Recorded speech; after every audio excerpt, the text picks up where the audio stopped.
Very good afternoon class. Diploma in GST 2.1 जो कि आपका पेपर कोड है, और इसमें हम लोग यूनिट 1 पे चल रहे हैं, payment of tax and return filing के लिए। हम लोगों ने पेमेंट ऑफ टैक्सेस कंप्लीट कर लिया है, मोड ऑफ पेमेंट्स भी कंप्लीट कर लिया है। आज हम लोग बात करेंगे procedure of payment of tax. कई जगह पर इसको अलग अलग ढंग से भी समझाया गया है। तो हमारा जो टर्म है वो procedure of payment of tax है, इसको हम लोग जो है आज कवर अप बेटा करते हैं। ओके, तो आप यहाँ पर देखेंगे पेमेंट ऑफ टैक्स हेडिंग दे रखी है। पेमेंट ऑफ टैक्स के अंडर में ही गिवन है the main procedure for payment of tax, मतलब जीएसटी इज एज फॉलोज। ये सब चीज़ें हम लोगों ने अभी तक का स्मॉल स्मॉल पार्ट में पढ़ी हुई हैं। हम सब लोग क्रेडिट लेजर को जानते हैं, कैश लेजर को जानते हैं, मगर अब हमें पूरा इसका सिस्टम समझना है। मतलब कि किसको हम नंबर 1 स्टेप पे रखें, जब नंबर 1 कवर अप हो जाए तब हम नंबर 2 पर आए, फिर क्या चीज़ नंबर 3 पर आए, और फिर क्या आइटम हमारा नंबर 4 पर आता है। इस तरह से इसके सब पार्ट्स को भी कवर अप करना है। मींस हमें एक्युमुलेट कर देना है जो हम लोगों ने प्रीवियस क्लासेस में अभी तक का सीखा है। सो स्टार्ट कर रहे हैं।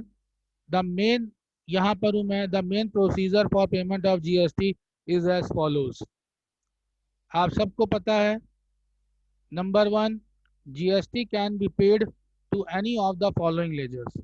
हम लोगों ने 2 लेजर पढ़े हैं, एक है इलेक्ट्रॉनिक क्रेडिट लेजर, पूरा अलग से क्लास हुआ था, और दूसरा है इलेक्ट्रॉनिक कैश लेजर।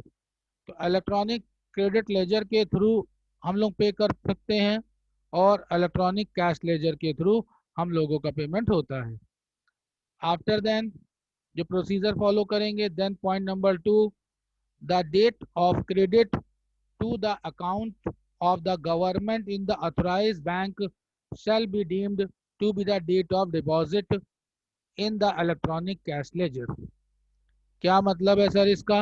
मतलब बेटा ये है कि जिस दिन, ये क्रेडिट क्रेडिट लेजर से आप कंफ्यूज ना हो, ये जिस दिन जो अकाउंट है, किसका अकाउंट है? गवर्नमेंट का अकाउंट है। जिस दिन गवर्नमेंट के अकाउंट में मनी डिपॉजिट होती है, जो डिपॉजिट हो रही है मनी, जो आप मनी वहां पर जमा कर रहे हैं, उसी के लिए ही टर्म यूज किया जा रहा है क्रेडिट। ये है क्रेडिट। तो वो अकाउंट में जब आप क्रेडिट करते हैं, तो क्रेडिट करने का मतलब है कि आप वहां पर जमा कर रहे हैं, उनके अकाउंट में जा करके डिपॉजिट कर रहे हैं, आपकी तरफ से ये पेमेंट हो रहा है। तो इसमें किसी एक डेट में करेंगे, तो ये है डेट। जिस डेट को जा करके आपने डिपॉजिट किया है, सपोज करिए कि ये डेट आपकी है 30 अप्रैल 2021। इस डेट में जा करके जब मनी अकाउंट में चली जाएगी, किसके अकाउंट में जाएगी? गवर्नमेंट के अकाउंट में जाएगी, जो कि ऑथराइज बैंक के थ्रू है। इसी ही डेट को हम लोग क्या मानेंगे? यही डेट मानी जाएगी deemed to be. Deemed to be का मतलब होता है माना जाना।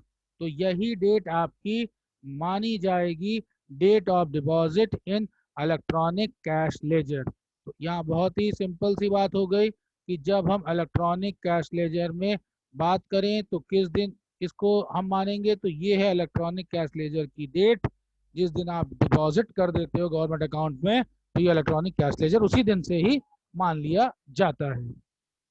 ओके, पर राजेश कोई दिक्कत इसमें आपको? देन जब आप मनी को डिपॉजिट कर देते हैं, तब हम आते हैं थर्ड स्टेप पे। When making the payment, the sequence of discharge of liabilities remain in the following manner. आप जब पेमेंट करना शुरू कर रहे हैं, तो आपकी रिस्पॉन्सिबिलिटीज़ हैं, एसेट्स हैं, ऑलरेडी आपने पे कर रखा है, तो हम लोगों को इन सीक्वेंस को भी फॉलो करना होता है। तो पेमेंट करते समय हम किस सीक्वेंस को फॉलो करें, क्या ध्यान रखें? Number A, firstly self assess tax, interest, penalty, fee मतलब एक चीज जो हम लोगों ने अपने हिसाब से टैक्स कैलकुलेट करा हुआ है वो। सेकंड थिंग, इसके ऊपर होने वाला जो हम लोगों का इंटरेस्ट है। Then penalty. Third, fourth, fee, और कोई भी अगर अदर पेनाल्टीज हैं उनकी हम बात करते हैं। तो ये एक हेड है जिसको हमें ध्यान देना है। मगर ये ध्यान दीजिएगा कि ये हमारा करंट ईयर का नहीं होना चाहिए, ये हमारा प्रीवियस ईयर का है जिस सीक्वेंस की हम बात करते हैं। तो प्रीवियस ईयर का पहले हम पेमेंट करेंगे और उसको एडजस्ट करेंगे। जब ये सेल्फ एसेस टैक्स हमारा कुछ अगर बाकी रह गया हो, किसी तरह का कोई इंटरेस्ट था, कोई पेनाल्टी थी, कोई फी था, या फिर कोई और भी लाइबिलिटीज हैं, तो उन सबको हम पहले एडजस्ट कर देते हैं। After then point number second पर आएंगे। फिर हमें क्या करना है, the amount of self assess tax, interest, penalty, fees and other liabilities of the current period. तो पहले आप प्रीवियस ईयर की बात करते हैं, फिर करंट ईयर की एडजस्ट करी जाएगी जो आपके पास आईटीसी अवेलेबल है, इसी के साथ आपको इसका पेमेंट करना होता है। देन क्या प्रोसीजर है, point number C, at the end departmental demand और any other dues will be adjusted. ध्यान से समझिएगा इसका मतलब क्या है डिपार्टमेंटल डिमांड। आपने प्रीवियस ईयर का self assess tax, interest, penalty, fee, other liabilities इन सबको एडजस्ट कर दिया, करंट ईयर के यही पॉइंट्स एडजस्ट कर दिए। इसके अलावा अगर गवर्नमेंट डिपार्टमेंट की तरफ से कोई और ड्यूज भी आपके ऊपर बनते हैं तो उस जगह उनको अब इस स्टेज पे कवर अप करना है। ये तो हो गया आपका पार्ट ऑफ थ्योरी। किसी स्टूडेंट को इस थ्योरी को लेकर कोई डाउट लग रहा है? घबराने की ज़रूरत नहीं है, क्योंकि जब हम प्रैक्टिकल एस्पेक्ट पे देखेंगे तो ये हमारे लिए काफ़ी इजी हो जाता है। तो देखिए यहाँ पर इलस्ट्रेशन नंबर 6 आपको दिखाई दे रही है सर मिस्टर। ये सर नोट्स भेजे सर आप? ये अभी अपलोड होगी अच्छा क्लास ठीक के है। बाद में। ठीक है, वीडियो भी लोड जी हो सर, जी जाएगा सर। और ये जो पीडीएफ है ये भी इसकी अपलोड होगी जस्ट आफ्टर क्लास। क्योंकि इसके बाद 10 मिनट का गैप रखेंगे हम लोग दूसरी क्लास के लिए, उस बीच में इसको मैं अपलोड ठीक है कर सर। दूंगा। ओके, तो अब मैं जी बात सर। करता हूँ यहाँ पर इलस्ट्रेशन नंबर 6 पे। जितना सीखा है इसी को ही अगर सीक्वेंस में हम लोग वर्क करें तो क्या होगा, थ्योरी आपकी अब आसान हो जाएगी अगर इसको आप समझ लेते हैं। Mister Rampal who is engaged in a business of durable goods is required to make। तो यहाँ पर रामपाल नाम कोई भी हो सकता है, mister X, mister Y, mister Z. Deal ये गुड्स में कर रहे हैं, ड्यूरेबल हैं, किसी तरीके गुड्स हो सकते हैं, इनसे हमें कोई मतलब नहीं है। मतलब हमारा कहाँ पर स्टार्ट होगा, वो पॉइंट नंबर 1 से लेकर के 5 तक का है। तो देखते हैं कि पॉइंट नंबर 1 पे क्या गिवन है। Tax liabilities for supply made in the month of October. तो जब कभी भी सप्लाई आएगा तो मैंने आपको क्या बताया था कि जब भी सप्लाई की बात आए तो आप उसको अपने दिमाग में रखिएगा कि ये हमारे लिए क्या है, ये सेल्स है। पिछले सेमेस्टर में भी आप समझ गए थे। तो सेल्स होने के बाद जो आपकी टैक्स लाइबिलिटीज अराइज होती है वो है आपकी 40,000। देन पॉइंट नंबर 2 पर आते हैं। Interest on tax liabilities for the month of October. यही टैक्स लाइबिलिटीज जो अक्टूबर की थी उसके ऊपर अब क्या चार्ज हो गया, इंटरेस्ट चार्ज हो गया। वजह कुछ हो सकती है, उस वजह से इंटरेस्ट चार्ज हुआ, हमें उस वजह पे नहीं जाना है। ये इंटरेस्ट की वैल्यू हो गई 5,000। तो देखिए धीरे धीरे करके आइटम आपका बढ़ ही रहा है। देन हम आते हैं पॉइंट नंबर 3 पर। Tax dues for supply made in November 2020। तो अब अगर ध्यान से देखें इस जगह पर अगर मैं एक लाइन ड्रॉ करूं तो आप देख पाएंगे कि ये ऊपर वाला पोर्शन प्रीवियस की बात कर रहा है। तो जब ये प्रीवियस के लिए बात हो रहा है तो ये अपने आप में ही क्लियर हो गया कि लेट किया होगा तो इंटरेस्ट पे करना पड़ रहा है। अब हम आ रहे हैं नवंबर पे। डेट कहीं दे नहीं रखी, तो ये हमारे पास है तो प्रीवियस ईयर का पार्ट करंट ईयर का। ये करंट टाइम पीरियड हमारे पास इस मंथ का है, तो ये प्रीवियस था, ये हमारे पास करंट की बात हो गई। तो इसमें से मैं ईयर हटा दूं वरना बच्चों को कंफ्यूजन हो जाएगी। तो ईयर को मैं हटा देता हूं ताकि ये याद रहे कि हम लोग किसकी बात कर रहे हैं। ओके, अच्छा। After then interest in tax due of the supply in November. ये हमारा प्रीवियस मंथ का पार्ट हो गया, दिस इज प्रीवियस मंथ, और ये दोनों हमारे पास करंट मंथ के पार्ट हो गए, टैक्स और उसके ऊपर का इंटरेस्ट। ये एक ब्लॉक हो गया, और उसके बाद में 50 और 56 का हमारा दूसरा ब्लॉक हो गया। फिफ्थ पे आते हैं, amount of tax payable as per the sir order. सारा अमाउंट तो सर एक ही साल में है ना? साल एक ही है, इसलिए मैंने मंथ कर दिया, देखो ना, अच्छा ठीक। पीएम और कर दिया सीएम, करंट मंथ और प्रीवियस मंथ, वरना ईयर लिखते हो दिक्कत हो ठीक। जाती है, इसीलिए मैंने इसको एडजस्ट किया। ये पीएम मतलब प्राइम मिनिस्टर नहीं, ये आप समझिए ये हमारा पिछला महीना था, और अभी हम प्रीवियस मंथ। ले रहे हैं, और ये हमारा करंट मंथ है। ओके, कोई डाउट? No sir. ओके। अच्छा, फिर फिफ्थ पॉइंट है, amount of tax payable as per the order pass by the GST department. Again same, अब डिपार्टमेंट की तरफ से भी अगर कोई ड्यूज आ जाए तो उनको भी हमको काउंट कर लेना है 90,000। Assume that Mr. Rampal pays 60,000, discharge the liabilities as a sequence decided section 49 subsection 8। तो आपको ये लगेगा फिर से सर क्या है सेक्शन 49(8) पढ़ करके हमें इसको सॉल्व करना चाहिए? नहीं बेटा, इस सेक्शन को आपको पढ़ने की जरूरत नहीं है। आप बस क्वेश्चन पे देखिए कि जो 60,000 है उसको इसने पे कर रखा है, हम लोग यहाँ से शुरू करते हैं। ओके, आते हैं, मैंने क्या बोला, जहां उसने पे कर रखा है हम उस जगह से शुरू करते हैं। इस जगह पर देखें क्वेश्चन में जो पे कर रखा है ये था ना, एज्यूम दैट मिस्टर रामपाल पे 60,000, तो ये इसने पे कर रखा है 60,000, तो इस जगह से हम शुरू करते हैं 60,000 के लिए। सर ये 60,000 पे हम क्यों ऐसा स्टार्ट कर ले रहे हैं? हमने ऑलरेडी बेटा जो अमाउंट पे कर रखा है तो वो हमारे लिए एडवांस पेमेंट हो गया, हमने एडवांस में पे कर रखा है, टैक्स दे रखा है, तो अब उसी से लाइबिलिटीज को हम एडजस्ट करते चले जाएंगे। यहाँ पर ये भी नहीं दे रखा कि ये आईटीसी है, अगर ये क्लियर कट परचेजर से रिलेटेड गिवन होता तो हम परचेजर्स के ऊपर इसको इनपुट टैक्स क्रेडिट में डील कर लेते। बहरहाल ये हमने एडवांस में पेमेंट कर रखा था, तो ये अमाउंट पेड था 60,000 का। जब ऑलरेडी 60,000 पे कर रखा है तो हमारे पास लाइबिलिटीज हमें लेनी है, तो मैंने लाइबिलिटीज में क्या बताया कि हमेशा पहले हम प्रीवियस लाइबिलिटीज को कवर अप करेंगे, सीक्वेंस यही था ना कि पहले हम प्रीवियस ईयर की लाइबिलिटीज को कवर अप करेंगे। तो ईयर तो नहीं है, तो यहाँ पर क्या है, प्रीवियस मंथ है, क्योंकि हमारा करंट मंथ जो है वो नवंबर है, तो पहले हम प्रीवियस मंथ के बैलेंस को इसमें से एडजस्ट करते हैं। प्रीवियस मंथ के दो कंटेंट थे, इन दोनों को एडजस्ट करने के बाद भी हमारे पास अभी बैलेंस बचता है 15,000।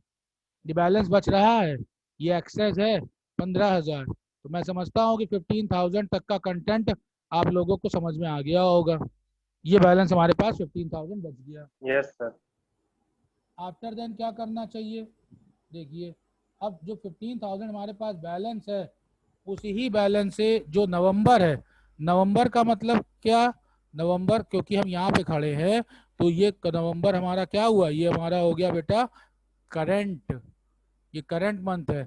जैसे रूल में करंट प्रीवियस ईयर रूल में ऐसे लिखा था ना, प्रीवियस ईयर, फिर हम करेंगे करंट ईयर, तो जब ईयर नहीं है तो हम मंथ्स के अकॉर्डिंग वर्क कर रहे हैं, तो करंट मंथ की बात आएगी। अब यही 15,000 रुपए हमारे लिए जो नवंबर की सेल्स हैं उसके लिए यूज हो जाएंगे। ओके, देख लो यहाँ पे 40,000 और 5,000, अक्टूबर का टोटल 45,000 था। ये आ जाइए क्वेश्चन पे, ये देखिए ब्लॉक, अक्टूबर का 40 + 5 45,000 था। नवंबर में हमारे पास 50 और यस। 6,000 लेकर के 56,000 है। 56,000। कहीं कहीं कोई दिक्कत किसी बच्चे को इसमें? तो अब जब हम नवंबर की नहीं सर। स्टार्टिंग करेंगे तो नवंबर की स्टार्टिंग में 15,000 रुपए हमारे पास आ जाएंगे। इसी 15,000 रुपए से हमको मैनेज कर देना है सीक्वेंस और अपनी लाइबिलिटीज को डिस्चार्ज कर देना है। आ रही इतनी बात समझ में सबको सीक्वेंस के थ्रू? Yes sir. तो हम लोगों ने यहाँ पर ये थ्योरी देखी कि प्रीवियस ईयर की वैल्यू को हम लोग किस तरीके से एडजस्ट करते हैं। तो ये हमारा टॉपिक जो चल रहा था वो इसी इलिस्ट्रेशन पे एडजस्टमेंट होने की बात थी कि क्या एडजस्टमेंट करेंगे। सबसे पहले हम इस एडजस्टमेंट करते हैं, firstly self assess tax interest, ये वाला पोर्शन हमें करना है। तो हम कहाँ पर थे बेटा, फिर से आ जाते हैं, हम प्रोसीजर पे थे पेमेंट ऑफ जीएसटी के लिए। तो पहला हो गया कि इसमें से हम लोगों ने कैश लेजर को कवर अप कर लिया जहां से हमको पेमेंट करना है। देन सेकंड है गवर्नमेंट के थ्रू हमने पेमेंट की डेट देख ली। डेट हमारी चल रही थी नवंबर के लिए, और जब हम सीक्वेंस को एडजस्ट कर रहे हैं तो इस सीक्वेंस में पहले हम लोगों ने सेल्फ एसेस या पिछले साल का जो भी था प्रीवियस ईयर किया, अब हम इसके बाद में इस साल का करेंगे, इस मंथ का करेंगे, और फिर जो डिपार्टमेंटल ऑर्डर्स हैं उनका यहाँ से ट्रीटमेंट किया जाएगा। तो 15,000 के आगे अगर हम लोग वर्क करें तो किस तरीके से किया जाए, तो देखिए बेटा मैं यहीं बता देता हूँ। ये 50,000 और 56,000 है, और 90,000 अभी आपका और वैल्यू बाकी है। तो जब हम यहाँ पर एडजस्टमेंट करने के लिए आते हैं, 15,000 हमारे पास बचा हुआ है, तो इसी में से ही हम 56,000 का ट्रीटमेंट करते हैं। तो जैसे ही हम 56,000 का बेटा ट्रीटमेंट करेंगे तो यहाँ पर देखो अभी तुम्हारे ऊपर अब 41,000 की लायबिलिटीज बन के आ गई कि नहीं आ गई। 15,000 तो पहले के जमा थे, तो 56,000 में से करंट लायबिलिटीज तुम्हारी हो गई 41,000। और इसके बाद में जो गवर्नमेंट की तरफ से डिपार्टमेंट की तरफ के ड्यूज थे जो भी आपने क्वेश्चन में देखा, वो भी तो 90,000 के थे। तो टोटल अगर अभी आप इसको सेटल करना चाहते हैं तो ये सेटलमेंट आपका 1,31,000 का होगा। इतने का आपको पेमेंट करना है। अब बताइए कोई दिक्कत? अगर आप इसी जगह पर इमीडिएटली पे कर देते हैं 1,31,000 तो स्टोरी खत्म हो जाती है। मगर हमें अभी तो पूरा सीक्वेंस सीखना है, तो हम लोग अभी यहाँ पर आकर के रुक जाते हैं और 15,000 के बैलेंस को निकाल करके हम लोग रुक गए। अब क्या होगा इसके बाद देखिए point number 4, if A tax payer fails to pay a tax in the stipulated period, then he should pay interest at the rate of 18% on the outstanding amount during the period of delay। अब हमारे पास 1,31,000 का total dues निकल करके आया इस समय। अगर हम ये फाइनल पेमेंट अभी कर देते हैं तो स्टोरी यहीं खत्म हो जाएगी। अदरवाइज जितना ज़्यादा हम डिले करते जाएंगे तो उस डिले पीरियड के ऊपर हमें अब यहाँ पर इंटरेस्ट देना पड़ेगा, और इंटरेस्ट का रेट आपको ध्यान रखना चाहिए कि 18% हम इंटरेस्ट का रेट देंगे। आफ्टर देन नेक्स्ट पॉइंट आते हैं 5th के ऊपर। If tax is being paid by an unregistered person, then he has to create a temporary identification number। तो यहाँ पर अभी तक जो टैक्स की बात हो रही थी वो सब रजिस्टर्ड पर्सन की थी। याद होगा आपको कि रजिस्टर्ड पर्सन कौन था? जिसकी सेल जो टर्नओवर है वो 40 लाख से ऊपर थी, जिसका एग्रीगेट टर्नओवर जो है वो 40 लाख के ऊपर है, उसी को ही हम लोग रजिस्टर्ड करते थे।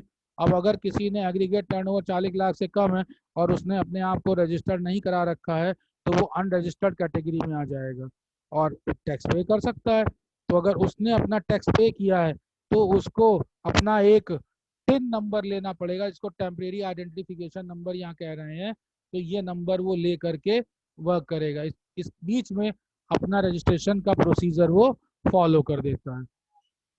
नेक्स्ट आते हैं पॉइंट नंबर 6 पे। इफ ए टैक्स पेयर पे वाया क्रेडिट कार्ड, पेमेंट तो किसी तरीके से कर सकते हैं, आपने पहले पढ़ा था आरटीजीएस भी हो सकता है। अगर क्रेडिट कार्ड के थ्रू करता है then he must first link it with GSTN through an authorised bank. तो जीएसटीएन तो पोर्टल आपके लिए तैयार किया ही गया है, वही इलेक्ट्रॉनिक बैकबोन है। क्रेडिट कार्ड के थ्रू अगर पेमेंट कर रहे हैं तो डायरेक्ट पेमेंट नहीं लेगा, कहने का मतलब ये है। तो आपके अपने क्रेडिट कार्ड को लिंक को एडजस्ट करना पड़ेगा किसके साथ में? जीएसटीएन के साथ में। Then then the tax will be paid before GST 3। GST 2 के बाद जीएसटी 3 की डेट आ जाती है, which will be submitted on the 20th of the following month. आने वाला जो मंथ है उसकी 20 तारीख है, 20 तारीख से पहले आपको पेमेंट कर देना होगा। Then point number 8, tax payment would deem to be made only when the amount of liability get debited to the electronic cash or credit ledger of the taxpayer। तो जब आप वहां पर इतना पेमेंट दिखा देते हैं, कर देते हैं, तभी ये माना जाएगा कि ये टैक्स पेमेंट आपका हो गया है, क्योंकि आपका अपना अकाउंट है ना। देन आते हैं 9th, if the tax payer has deposited amount in electronic cash laser. कहाँ डिपॉजिट कर दिया? इलेक्ट्रॉनिक कैश लेजर की बात हो रही है, डिपॉजिट कर दिया, but has not debited the amount from the electronic cash ledger, it shall be deemed that no payment tax has been made. तो समझिएगा क्या कह रहा है, जो आपका इलेक्ट्रॉनिक कैश लेजर है, इसको आप अपना एक पोर्टल में पर्स मानिए, पोर्टल का अपना एक वो अकाउंट मानिए जहां पर आपके पैसे रखे हुए हैं। आपकी जेब में पर्स तो है, पर्स में पैसा भी है, तो पर्स में जो पर्स है, लेदर का पर्स जो आपकी पॉकेट पे है, वो तो विजिबल फॉर्म पे है, वो आपको तो सामने सामने दिखाई देता है। मगर जो पर्स, जो वॉलेट हमारा पोर्टल के ऊपर है, वो हमको दिखाई थोड़ी दे रहा है, तो हमें वहां पे भी पैसे रखने होते हैं। तो इलेक्ट्रॉनिक कैश लेजर में आपने मनी डिपॉजिट कर दी, तो इसका मतलब है कि आपके पर्स में पैसा तो है, मगर पेमेंट करने के लिए आपको डेबिट करना पड़ेगा। तो इलेक्ट्रॉनिक कैश लेजर में दो बातें देखिए निकल कर यहाँ सामने आती हैं, इस तरीके से आप इसको सीख सकते हैं।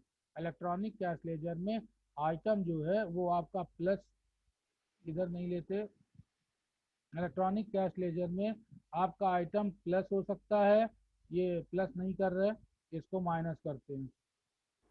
तो इलेक्ट्रॉनिक कैश लेजर में जब माइनस होगा, तो माइनस होने के लिए मैं ऑलरेडी आपको बता रखा था, आप इसको डेबिट करेंगे, और अपने पर्स के अंदर अगर पैसा आप रखना चाहते हैं तो इस जगह पर आप इस अकाउंट में क्रेडिट करेंगे। ये इतना टिपिकल नहीं है डेबिट और क्रेडिट, क्यों? क्योंकि जैसे बेटा आपका बैंक अकाउंट है, तो बैंक अकाउंट जो होता है वो हम पासबुक के थ्रू कवर अप करते हैं कि नहीं करते हैं। तो जो रूल बेटा पासबुक में चलता है कि जब पासबुक आपकी क्रेडिट होती है तो इसका मतलब है कि आपका अकाउंट प्लस हो रहा है, और जब आप वहां से कुछ पेमेंट करते हैं तो पासबुक आपकी क्या होती है? डेबिट होती है। तो घबराने की जरूरत नहीं है, आप अकाउंट्स के स्टूडेंट्स हैं, तो सेम इस अकाउंट को बिल्कुल वैसे ही याद रखिएगा। जब भी आंसर आपको एक्सटेंड करना पड़े, तो जो पासबुक के साथ में डेबिट और क्रेडिट का रूल होता था, पासबुक का रिलेशन बैंक के साथ था। ये पासबुक का रिलेशन किसके साथ शो करते थे? ये पासबुक का रिलेशन हम बैंक के साथ शो करते थे। और यहाँ पर हम लोग जो है इलेक्ट्रॉनिक कैश लेजर की बात कर रहे हैं, रूल वैसे ही डेबिट और क्रेडिट का रहेगा। तो आपने अगर इसमें कोई आइटम क्या कर रखा है? क्रेडिट कर रखा है, तो इसका मतलब है कि पैसा है, मगर जब तक डेबिट नहीं किया, मतलब जब तक आपने माइनस नहीं किया, तब तक का पेमेंट इसमें से नहीं हो पाएगा। तो यहाँ पे मैं समझता हूँ कि डेबिट और क्रेडिट की बात आप सब लोगों को समझ में आ गई होगी। ये है पूरा सीक्वेंस, 9 स्टेप्स। थोड़ा सा टिपिकल कई जगह बच्चों को लग सकता है, कोई बड़ी बात नहीं है, मगर एक बार सीक्वेंस रिवाइंड करके देखिएगा तो आपका कॉन्सेप्ट यहाँ पर क्लियर हो जाएगा। इसके बाद आगे की तरफ आते हैं जीएसटी के कंप्यूटेशन के लिए, कि जीएसटी किस किस डेट में किस किस का क्या कंप्यूटेशन होगा, कैसे हम लोग इसके ऊपर पेमेंट करेंगे ताकि हम लोगों को डेट्स याद रहें। तो कंप्यूटेशन ऑफ जीएसटी में 4 पॉइंट आपको दिख रहे हैं। पॉइंट नंबर 1 पे आता हूँ, output tax after adjusting the input tax. अब इतने दिनों से आप कर रहे हैं, आप समझ ही गए हैं कि सबसे पहले हम इनपुट टैक्स को क्रेडिट करते हैं। The balance will be payable in the form of GST. ITC adjust किया, जिसको इनपुट टैक्स क्रेडिट कहते हैं, जो बैलेंस बचा वो हमें जीएसटी के फॉर्म पर पेमेंट करना है। सबसे पहले तो ये निकाल लिया। देन दूसरा, जो हमारे पास पहले से पेनाल्टी है, कोई फी है, जो भी हमें देना है या किसी टैक्स लायबिलिटीज है, उसको हम ऐड कर देंगे। तीसरा, द अमाउंट ऑफ टीडीएस या TCS will be reduce liability. तो अब टीडीएस और टीसीएस जो हम ऑलरेडी पहले कहीं टैक्स को पे कर रखे हैं, टीडीएस जो हो चुका है उसको हम लोग माइनस करेंगे, जिससे हमारी लायबिलिटीज कम हो जाती है। और point number 4, tax payer under the composition scheme. ये कंपोजिशन स्कीम पहले आपको बताई गई है, will calculate the amount of tax directly from the fixed percentage of your taxable supply. तो यहाँ पर थोड़ा सा मैं समझाना चाहूँगा कि अगर आप भूल गए हो तो बेटा ये जो फोर्थ वाला पॉइंट है ये एकदम अलग है। फोर्थ वाला पॉइंट इसलिए अलग है क्योंकि ये कंपोजिशन स्कीम की बात करता है। कंपोजिशन स्कीम पे परसेंटेज आपके टैक्सेबल लायबिलिटीज के ऊपर जो टर्नओवर है निकाला और दे दिया, ना कुछ लेस करना है ना कुछ माइनस करना है। 1 2 3 वाला जो पोर्शन है वो आपको स्टेप वाइज थोड़ा सा ध्यान रखना होता है। अब इम्पोर्टेंट डेट्स की बात होती है कि हम किन किन डेट में वर्क करेंगे, क्या क्या होगा। तो इम्पोर्टेंट डेट्स हमारे पास हैं, ड्यू डेट्स हर एक के लिए अलग अलग है। इनकम टैक्स भी आप पढ़ चुके हैं तो आपको पता है। जनरल टैक्स पेयर जैसे कि हम सब लोग हैं जो जनरल टैक्स पेयर है, मगर सब बिजनेसमैन ही होंगे, याद रखिएगा। जो जनरल टैक्स पेयर है उनके लिए अभी ऊपर भी बात हुई थी, हर महीने की 20 तारीख, जो भी अगली 20 तारीख हो, 20th हो, उस डेट तक का आपको पेमेंट कर देना है। कंपोजिशन डीलर, कंपोजिशन डीलर जो एक साथ दो तीन चीजों को डील कर रहे होते हैं उनके लिए 18th है। मगर यहाँ यहाँ पर देखिए ये इंपॉर्टेंट है, next month of quarter. Next month of quarter मतलब अगले 3 महीना जो है उसकी बात हो रही है। इसको थोड़ा सा समझ लीजिए कि हमारे पास साल भर में 12 मंथ्स होते हैं। तो इस 12 मंथ्स में हमारे पास जो क्वार्टर होंगे वो 4 क्वार्टर होंगे।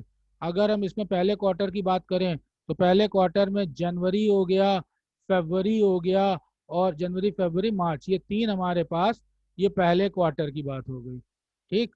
तो अगर हम बात करते हैं दूसरे क्वार्टर की, तो दूसरे क्वार्टर में हमारे पास क्या हो जाएंगे, अप्रैल, मई और जून, ये हमारे पास दूसरे क्वार्टर के मंथ हो जाएंगे। तो क्वेश्चन क्या कह रहा है, नेक्स्ट मंथ ऑफ क्वार्टर। तो जो क्वार्टर का नेक्स्ट मंथ होगा हम उसके लिए बात करेंगे। तो नेक्स्ट मंथ ऑफ क्वार्टर का मतलब है अगर आप जनवरी के, फरवरी के, मार्च के हैं तो इसके क्वार्टर में नेक्स्ट मंथ कौन सा आया, इसके क्वार्टर में नेक्स्ट मंथ आपका आ गया अप्रैल। तो क्वार्टर की बात चलेगी, यहाँ पर हमें पेमेंट करना है। नॉन रेसिडेंट की बात करते हैं जो कि फॉरनर्स हैं, उनके लिए सेम वही 20th रूल चलेगा, सिंपल नेक्स्ट मंथ का। इनपुट सर्विस डिस्ट्रीब्यूटर, ये थोड़ा सा डेट अलग है, ध्यान दीजिएगा, 13th डे ऑफ नेक्स्ट। तो इनपुट टैक्स डिस्ट्रीब्यूटर का डेट जो है वो थोड़ा सा अलग रहता है। टीडीएस कलेक्टर और टीसीएस कलेक्टर दोनों की डेट जो है वो 10th day of next month है। सर ये भी तो थोड़ा अलग है, आपने 13 ही हमको याद करवाया। बेटा ये अलग है मगर ये अलग नहीं है। सर कैसे अलग नहीं है, देखो तुम्हें खुद ये याद इजी से हो जाएगा। टीडीएस हो चाहे टीसीएस हो, टी से स्टार्ट हो रहा है, T for 10, T for TDS. तो इतना ट्रिक ध्यान रखना। तो टीडीएस और टीसीएस दोनों ही टी से बेटा स्टार्ट होता है, तो यहाँ पे तुम्हारे पास 10th डायरेक्टली आ जाएगा स्टार्टिंग के लिए, TEN 10। अब आप कहेंगे सर 20 भी टी से स्टार्ट होता है, मगर बेटा 20 के अल्फाबेट देखो, TWENTY, 5 6 अल्फाबेट हो रहे हैं। टीडीएस में देखो 3 ही है, TEN 10। तो इसलिए ज्यादा दिमाग मत लगाइए, बस इसको याद रखिएगा तो आपके लिए ये इजी हो जाएगा। ये वो ड्यू डेट्स हैं जिसमें जीएसटी का आपको पेमेंट करना पड़ता है। प्रैक्टिकल लाइफ रहेगी तो ये डेट्स आपको याद रहेंगी। अच्छा, अब ऑलरेडी पेमेंट हम कहाँ कहाँ से करेंगे इसका हम लोग ऑलरेडी क्लास कर चुके हैं कि पेमेंट करते समय सोर्स ऑनलाइन पेमेंट कर सकते हैं, ओवर द काउंटर कर सकते हैं। अब इसके बाद में बेटा बचता है some important methods of payment of tax. ये तो हम लोग कर चुके हैं कि ऑनलाइन बैंकिंग होगा, ओवर द काउंटर होगा। ओवर द काउंटर मतलब OTC, up to 10,000 is permitted per challan per tax period by cash cheque DD. तो 10,000 रुपए तक तो आप ओटीसी की लिमिट में काम कर लेते हैं। अदरवाइज ऑनलाइन तो इंटरनेट बैंकिंग हो गया, निफ्ट हो गया, debit card, credit card, RTGS, इन सबको हम लोग यूज करते हैं। अब आती है बात सम इम्पॉर्टेंट मेथड्स की। तो क्या अभी सम इम्पॉर्टेंट मेथड्स कवर कर लें या फिर इतना पढ़ लेंगे अगले क्लास में some important methods cover up किए जाएं क्लास, क्या लगता है? अगले क्लास में। अच्छा, तो ये इम्पोर्टेंट मेथड जो हैं, अच्छा ये अलग अलग हैं, इसमें थोड़ा सा ध्यान भी आपको इंडिविजुअल देना पड़ेगा, कंसंट्रेशन ज़्यादा मांगता है। तो इसको हम लोग आने वाली जो कल की क्लास होगी उसमें कवर अप करते हैं। ठीक।